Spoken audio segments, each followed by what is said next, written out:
Deep in the heart of Congo, beyond the rivers that ran like silver veins and the mountains that kissed the clouds, there was a forest. The villagers called it Ekomba, meaning the Whispering Woods.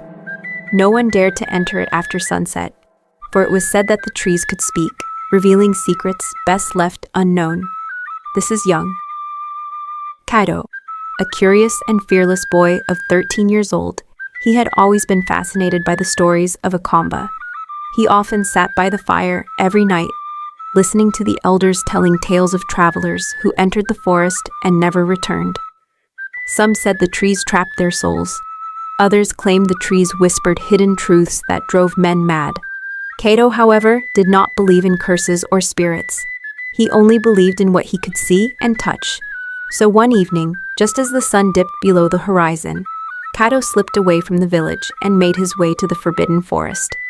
The moment he stepped into Ekomba, an eerie silence fell around him. The air was thick with the scent of damp earth and wildflowers. No birds sang, and no insects chirped. The trees stood tall and still, their roots like twisted fingers clutching the soil. Kato's heartbeat quickened, but he pressed on, determined to prove that the forest held no magic. As he ventured deeper into the forest, a soft whisper curled through the air. "Turn back, child." Kato froze. He spun around, expecting to see someone behind him, but he was alone. The trees loomed around him like silent watchers. Then he heard it again, this time from another direction. "Turn back, before it is too late." This time his breath came fast, his legs shaking, but he forced himself to move forward. Behind him was an ancient tree. He placed his hand on the rough bark of the tree to support himself. "Who is speaking?" he asked, his voice barely above a whisper. A low murmur rippled through the branches, like the wind sighing through the leaves. "We are the keepers of truth." The trees answered him. Kato swallowed hard.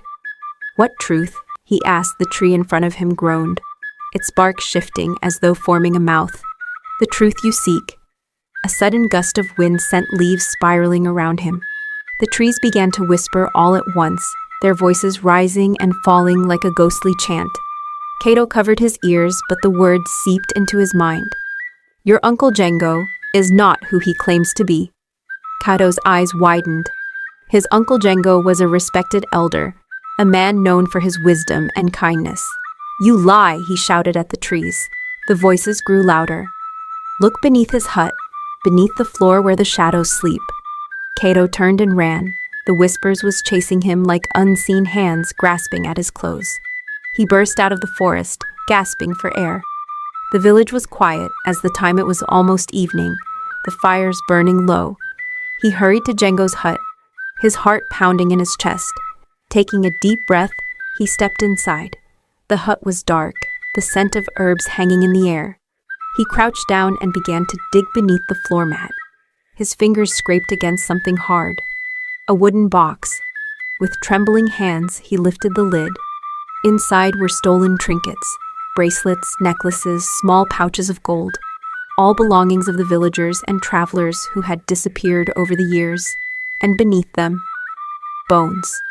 Kato stumbled back, bile rising in his throat. The trees had spoken the truth. His uncle was not a wise elder. He was a murderer, hiding in plain sight. Kato's mind started spinning. Should he run and tell the villagers? Or would his uncle silence him before he could do anything? The whispers returned, but this time they were softer, urging him to act. Summoning his courage, Kato dashed out of the hut and raced to the village square. "Come quickly," he shouted. "I have found the truth," he cried. The villagers stirred from their various huts, lanterns flickering in the night. When the people gathered and saw the evidence, shock and grief filled their faces. Django, realizing he was exposed, he tried to flee into the night, but the villagers were faster. They seized him and took him to the village square, their voices rising with anger and sorrow, demanding for justice from the village chief. Justice came swiftly, and at dawn, peace was restored to the village. That night, Kato stood at the edge of Ekomba, staring into its shadowed depths. The trees had saved him, had saved them all. A gentle breeze rustled the leaves, and he heard the forest whisper one last time. "You listened." Kato smiled and bowed his head. "Thank you," he whispered back, before turning away, knowing he would never doubt the wisdom of the trees again. Thanks for watching. Remember to like, comment, and subscribe.